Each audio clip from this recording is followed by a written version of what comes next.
Bonjour à tous, je l'ai déjà dit dans mes vidéos, Topps est le plus gros éditeur de cartes Star Wars, mais est-ce que vous vous êtes déjà demandé comment Topps a utilisé cette franchise au fil du temps? Sérieux, personne? Ça intéresse personne ça.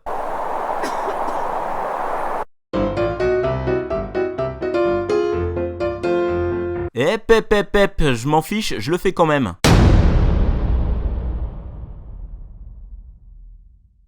Alors cette vidéo n'a pas pour but de raconter toute l'histoire de Topps, mais plutôt de vous montrer l'évolution des cartes Star Wars chez Topps. Et je vais me contredire tout de suite en faisant un rapide historique de ce qui se passe chez Topps avant Star Wars. Tout d'abord, sachez que Topps est né à New York en 1938 et devient rapidement un des acteurs majeurs de la fabrication de chewing-gum. Et ouais, Topps était marchand de bonbons. En 1947, Topps crée l'un de ses produits phares, les chewing-gum bazooka, qui existent d'ailleurs encore aujourd'hui aux États-Unis. L'une de ses particularités, en dehors du fait qu'il fait d'énormes bulles, est d'être enveloppé dans un comics, et c'est la première fois que Topps fait un petit cadeau à ses consommateurs. 2 ans plus tard, Topps lance les chewing-gum Hocus Focus et crée ainsi sa première série de cartes. On retrouve dans chaque paquet un chewing-gum ainsi que 6 cartes reprenant des photos de célébrités américaines telles que les légendes de l'Ouest, les acteurs ou encore les grands joueurs de baseball. A partir de là, Topps va se développer et lancer plusieurs séries de cartes provenant de plusieurs licences. On peut ainsi citer des cartes de sport comme le baseball, le football américain ou le hockey sur glace, mais aussi les super-héros Batman et Superman. Tout cela nous amène en 1977, date de sortie d'un petit film de SF dont Topps négocie les droits de distribution. Et là c'est le jackpot puisque le film est encore d'actualité 40 ans après. Je parle évidemment de Star Wars. Pour les premières cartes Star Wars, Topps décide de créer pas moins de 5 séries basées sur le premier film. Chaque set était constitué d'un set de base de 66 cartes reprenant des images du film et 11 autocollants. Dans les paquets de cartes, on retrouve évidemment les fameux chewing-gums. En 1980, Topps continue sur sa lancée et sort 3 sets basés sur le film L'Empire contre-attaque, toujours composés d'un set de base et d'autocollants. Mais cette fois, les sets comprennent plus de cartes. Pour la sortie du Retour du Jedi en 1983, ce sont 2 sets qui sont commercialisés, toujours basés sur le même modèle, set de base autocollant. A noter que les sets issus de la trilogie originale ne sont vendus par Topps qu'aux États-Unis. Seul le Canada aura droit à ces séries, mais éditées par O-Pee-Chee. Les cartes ont la particularité d'avoir une traduction française, et du côté de l'Europe, rien à l'horizon pendant très longtemps. Mais j'y reviendrai. Après la fin de la trilogie, Topps abandonne les cartes Star Wars jusqu'en 1992, date du 15e anniversaire de la saga. L'éditeur souhaite sortir une série marquante. Son choix se porte alors sur un set de dessins originaux créés par divers artistes reconnus. La série prend un peu de retard et sort finalement en 1993. Star Wars Galaxy est né. Au passage, les chewing-gums dans les paquets de cartes, c'est fini. Au final, de 1993 à 1997, Topps crée des sets qui auront un impact plus que positif chez les collectionneurs.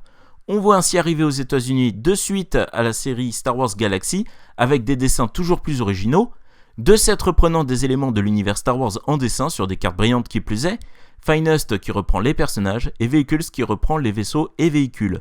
On a aussi un set basé sur l'œuvre multi-support Shadows of the Empire avec de magnifiques illustrations. Et enfin, cette période voit apparaître les premiers sets Star Wars au format Weight Vision, dont un en 3D. Tous ces sets sont basés sur un seul et même modèle, c'est-à-dire un set de base et entre 1 et 4 mini-séries. Les mini-séries sont composées de quelques cartes rares. 1999 marque un tournant chez Topps puisqu'une nouvelle trilogie Star Wars commence. A partir de là, Topps va enchaîner les sorties. Aux États-Unis, 3 sets au format Weight Vision sortent pour l'épisode 1, dont un en 3D, 2 sets pour l'épisode 2 en 2002, un normal et un Weight Vision, et 2 sets également sont créés pour l'épisode 3 en 2005, un normal et un Weight Vision. Chaque série a droit à un set de base qui repompent des images du film dont il provient, ainsi que quelques mini-séries dont certaines sont plus rares que d'autres. Le set Weight Vision de l'attaque des clones reprend un nouveau type de carte, introduit un an plus tôt en 2001 par une collection appelée Star Wars Evolution, les cartes autographes. Ces cartes sont très difficiles à obtenir et bien plus rares que de simples mini-sets. Certains acteurs, du personnage principal au simple figurant, sont réquisitionnés pour signer les cartes. On retrouve également des autographes dans la série Weight Vision de la Revanche des Sith. Et là je m'arrête 2 secondes sur l'Europe puisque jusqu'à présent les cartes Star Wars de Topps étaient réservées aux États-Unis. En 2002 et 2005, le Royaume-Uni a eu droit à 2 séries inédites. La première est une série standard sortie pour l'attaque des clones, la seconde en revanche est 100% originale puisqu'elle mêle cartes 3D et cartes avec mouvement Il s'agit de Revenge of the Sith, FlixPix. Retour aux États-Unis où on peut signaler la sortie de certains sets durant cette période, comme par exemple Star Wars Evolution en 2001, dont j'ai déjà parlé et qui introduit les cartes autographes. Cette série aura une version mise à jour en 2006. On peut également noter que durant cette période, Topps sort un set basé sur la série animée de Cartoon Network Clone Wars en 2004, ainsi que ses 2 premières séries que je qualifierais de best-of, qui reprennent des images des films précédents. Chrome Archives en 1999 et Héritage en 2004. Au passage, cette dernière série introduit encore un nouveau type de cartes rares, les sketch cards. Ces cartes sont en fait des dessins réalisés par des artistes réquisitionnés par Topps. Ces dessins sont originaux et chaque exemplaire est unique, ce qui en fait un style de carte très convoité. En 2007 sort une série de cartes qui va instaurer les bases du modèle que suit Topps encore aujourd'hui. Il s'agit du set 30th Anniversary, un set best-of pour fêter les 30 ans de la saga. Elle comporte un set de base, des mini-séries, des autographes et des sketch cards, mais surtout elle introduit le concept de set parallèle. Un set parallèle est en fait un set de base auquel on change un élément pour donner un set avec un nouvel aspect. Par exemple, la brillance de la carte peut changer ou le cadre de la carte peut changer de couleur. Les sets parallèles sont plus ou moins rares. Cette série anniversaire comporte 3 sets parallèles en plus du set de base. Un set au bord bleu avec un ratio d'une carte tous les 12 paquets, un set au bord rouge dans un paquet sur 24 et un set au bord doré dont chaque carte est limitée à 30 exemplaires. À partir de là, il devient extrêmement compliqué pour les collectionneurs de compléter une série à 100% puisque la majorité des séries suivantes auront des sets parallèles. En 2008, Lucasfilm sort la série télé The Clone Wars dont l'épisode pilote sort sur grand écran. 3 sets lui seront entièrement dédiés. Un set normal en 2008 reprenant les images de l'épisode pilote, un set White Vision en 2009 reprenant les images de la saison 1, et un autre set normal en 2010, Rise of the Bounty Hunters, reprenant les images de la saison 2. C'est en 2009 que Topps frappe un grand coup puisque la compagnie ressuscite une de ses anciennes séries très appréciées des fans, Star Wars Galaxy. Topps sortira ainsi pas moins de 4 suites à cette collection entre 2009 et 2012, à raison d'une par an. On notera l'apparition d'un nouveau type de cartes rares, les printing plates. Comme leur nom l'indique, il s'agit des plaques d'impression qui ont servi à imprimer les cartes. Ce sont des négatifs en quelque sorte. Ces plaques sont ultra limitées puisqu'il n'y a eu qu'une seule plaque par type de carte existante. Je m'arrête quelques secondes sur 2010 pour signaler la sortie d'un set White Vision en 3D basé sur l'Empire contre-attaque. Même si la série ne comporte que 48 cartes dans son set de base et n'affiche aucun set parallèle, la série est compliquée à finir puisque chaque booster renferme seulement 3 cartes. On revient à 2012 avec un craquage total de la part de Topps, Star Wars Galactic Files. Cette série a pour ambition d'avoir un set de base regroupant énormément d'informations sur la saga. Il y a des cartes sur les personnages, sur les lieux ou encore les armes issues des films et autres médias comme les comics et les séries télé. Chaque carte contient un certain nombre d'informations sur son dos. Mais alors pourquoi craquage, me direz-vous ? Eh bien tout simplement parce que le set de base de cette série fait 350 cartes !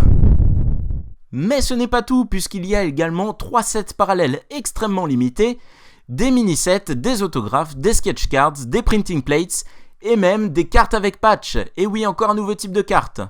Ces cartes sont des cartes épaisses dans lesquelles sont incrustés un patch. Et bien évidemment, il y a eu une deuxième série, plus tard en 2013, même principe, même système de cartes rares, à ceci près que les médaillons remplaceront les cartes patch.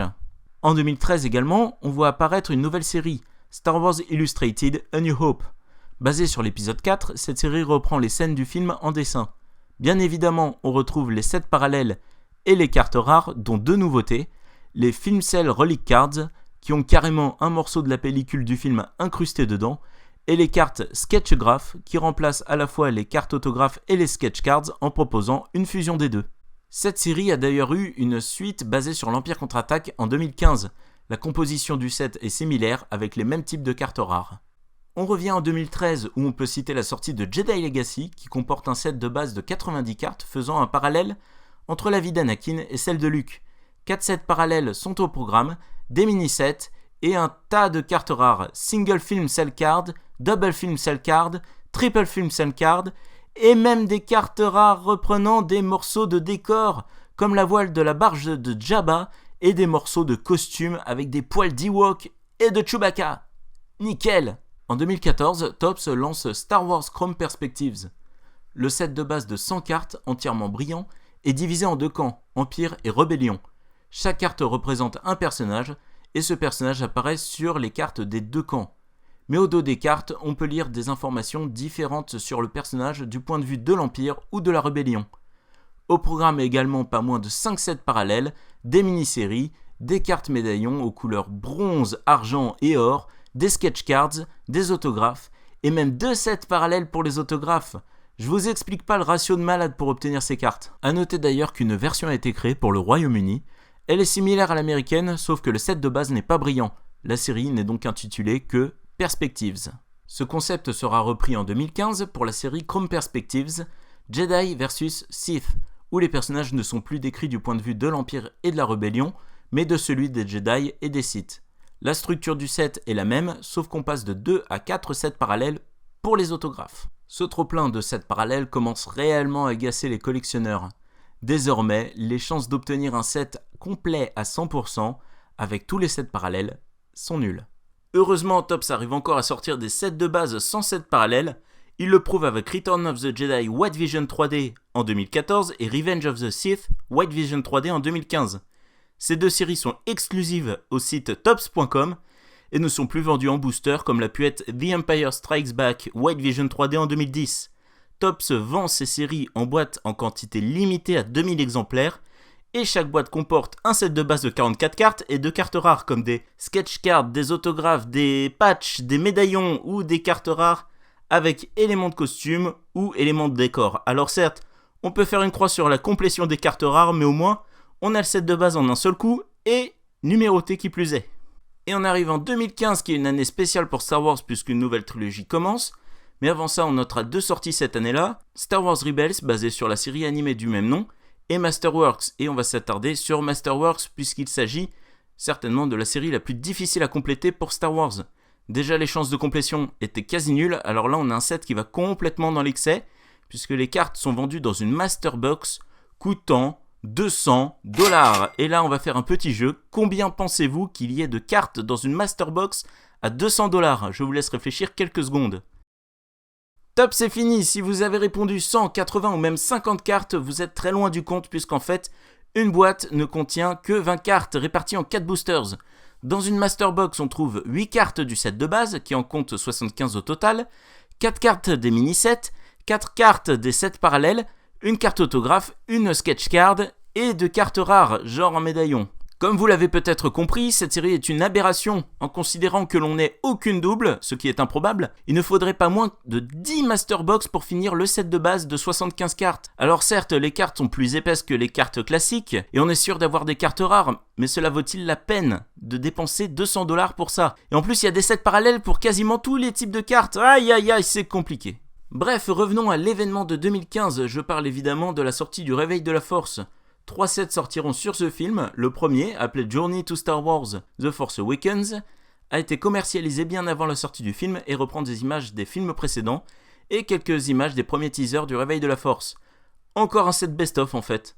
Le set détient le record du nombre de sets parallèles puisque le set de base est décliné en 9 sets parallèles plus ou moins rares. On trouve aussi plein de mini-sets et les cartes rares habituelles. En Europe, on a d'ailleurs eu une série ayant le même nom mais ayant des cartes complètement différentes. On a des images des films, quelques brillantes, mais aucune des cartes rares proposées outre-Atlantique. Cela dit, la série sort même en France sous le nom Voyage vers Star Wars, le Réveil de la Force, et il s'agit donc de la première série de cartes à collectionner de chez Topps à arriver en France. Youhou ! Fin 2015, Topps sort enfin la série 1 du set The Force Awakens, reprenant des images du film. La série 2 sort quant à elle pendant la première moitié de 2016.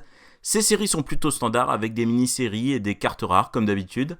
Ça par contre, ça reste en Amérique, rien chez nous. A noter que Topps sort en 2015 une application pour smartphone appelée Star Wars Card Trader.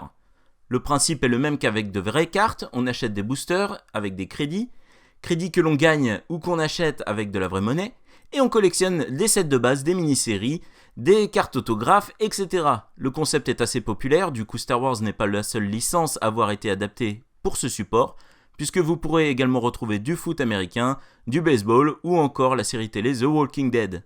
Mais bon, c'est du virtuel, donc si vous avez un autographe de Mark Hamill, vous pourrez moins vous la raconter qu'avec une vraie carte. Bref, arrêtons-nous là pour les cartes à collectionner et attardons-nous pour finir cette vidéo sur un autre genre de cartes, les cartes à jouer. Topps a mis très longtemps à créer un jeu de cartes, d'ailleurs d'autres éditeurs se sont illustrés dans ce domaine avant eux, comme Decipher dans les années 90, ou Wizard of the Coast au début des années 2000. En 2007, Topps se lance dans l'aventure, en confiant le projet à l'une de ses filiales, WizKids.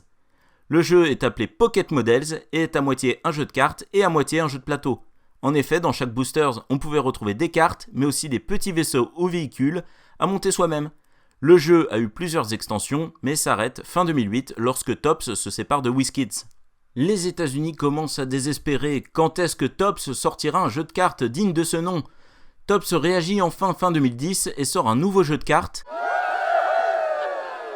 en Europe. Ainsi, Force Attacks est né. D'abord sorti au Royaume-Uni et en Allemagne, le jeu est traduit en plusieurs langues pour finalement sortir en France en 2011.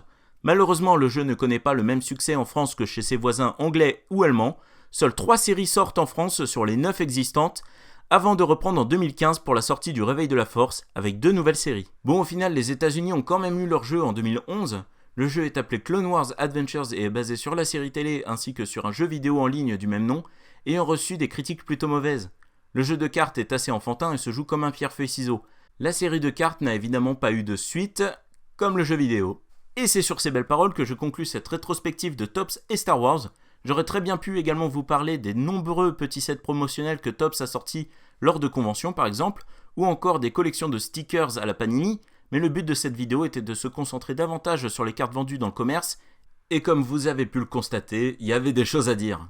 Et d'ailleurs, que peut-on dire du futur de Topps et Star Wars ? Eh bien déjà que ça risque de durer encore un petit moment entre les deux. En revanche, le mécontentement des collectionneurs se fait de plus en plus ressentir, accusant souvent Topps d'accumuler les sorties en trop peu de temps, ou de plus travailler les mini-sets et les cartes rares, que les sets de base qui se contentent souvent de reprendre des images des films déjà vus des dizaines de fois auparavant. Espérons que Topps rectifie le tir. Et on arrive à la fin de la vidéo. Avant de partir, je tiens à vous signaler que la plupart des images des cartes présentes dans cette vidéo proviennent du site Star Wars Universe. Donc si vous voulez consulter les checklists des séries de cartes, ou gérer votre collection de cartes, ou autre d'ailleurs, je vous conseille d'y faire un tour. Quant à moi, je vous dis à la prochaine. N'hésitez pas à laisser un petit commentaire, pouce bleu, nanani nanana, et abonnez-vous. Salut, à la prochaine!